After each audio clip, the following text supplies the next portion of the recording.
নমস্কার বন্ধুরা, আজকে একটা বিশেষ দিন। ভাবলাম একটা মিনি ব্লগ পোস্ট করি।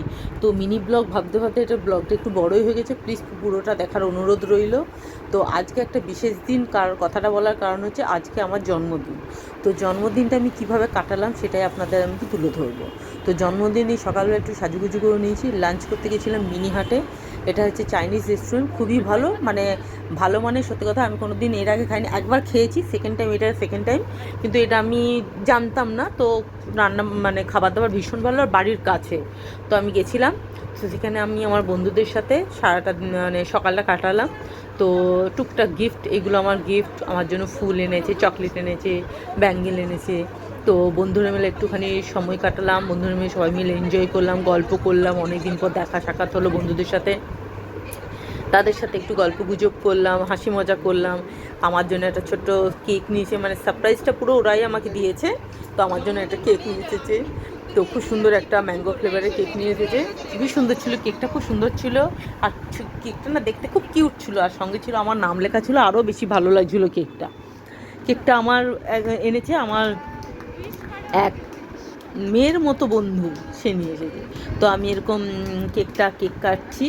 তো কেকটা আমি কেটেছি, আর ওদের অনুরোধেই কেটেছি। আর আমার ভীষণ ভালো লাগলো, আমি কেক কাটি না তা নয়, বা কেক কাটিনি তা নয়, আমি কেক কেটেছি হয়তো বাড়িতে নিজেদের মধ্যে, বা মেয়ে হাজব্যান্ড থাকা এরকম সেইভাবে তো কোনো দিন কাটিনি, বা কোথাও গিয়ে এরকম অনুষ্ঠান করা, বা কোথাও গিয়ে কোনো বার্থডে সেলিব্রেট করা সত্যি আমি কোনো দিন করিনি। আমার কাছে এগুলো হচ্ছে কল্পনার ব্যাপার। তো কোনো দিনই ছোটোবেলা থেকে কোনো দিনই হয়নি, না কোনো দিন ঘরে জন্মদিন পালন হয়েছে, না কেক কাটা হয়েছে কোনো দিন। কারণ মেয়ে বলে মেয়েদের নাকি করতে নেই। তো যাই হোক, সেইভাবে কেন, কিন্তু আগের বছর যখন আমি ব্যাঙ্গালোরে ছিলাম, তখন আমার মেয়ে আমাকে রান্নাবান্না করে যতটা সময়টা পায়েস করে খাইয়েছে।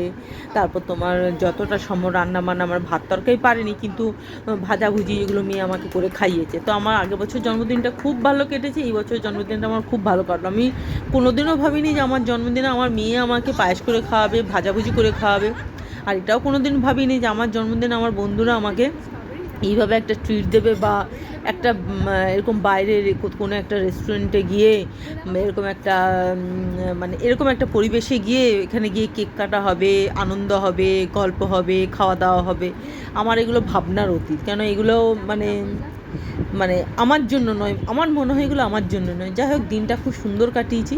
কেক কাটিং হয়েছে, কেক কেটেছি, প্লাস আমরা খাওয়া দাওয়া, যেহেতু কেউ একটা আয়োজন ওরা করেছে, তো এখানে খাওয়া দাওয়ারও আয়োজন করা হয়েছিল। এখানে চাইনিজ, এটা হচ্ছে চাইনিজ রেস্টুরেন্ট, তো চাইনিজ খাবার এখানে নেওয়া হয়েছে। এখানে নিয়েছে ক্রিসপি বেবিকর্ন, যেটা আমার ভীষণ ভালো লাগে। আমাকে ওরা বলাতে আমি বললাম আমার ক্রিসপি বেবিকর্ন খেতে খুব ভালো লাগে। তো আমাকে ক্রিসপি বেবিকর্ন সঙ্গে একটুখানি ফ্রাইড রাইস আর চিকেনের একটা আইটেম, যাই হোক আমার টুকটাক খাবার দাবার খাওয়া হয়েছে। সবথেকে বড় খাওয়া দাওয়ার থেকে সবথেকে বড় জিনিস হচ্ছে আনন্দ করাটা, সবাই মিলে একসাথে আনন্দ করা, সেইটাই হচ্ছে সবথেকে বড় জিনিস। তো সেইটা তো সবসময় হয়ে ওঠে না, এটা এই সুযোগে হয়েছে। সবাই মিলে গেছি, আনন্দ করেছি, সময় কাটিয়েছি একসাথে, খুব ভালো হলো, খুব ভালো দিনটা আমি কাটিয়েছি।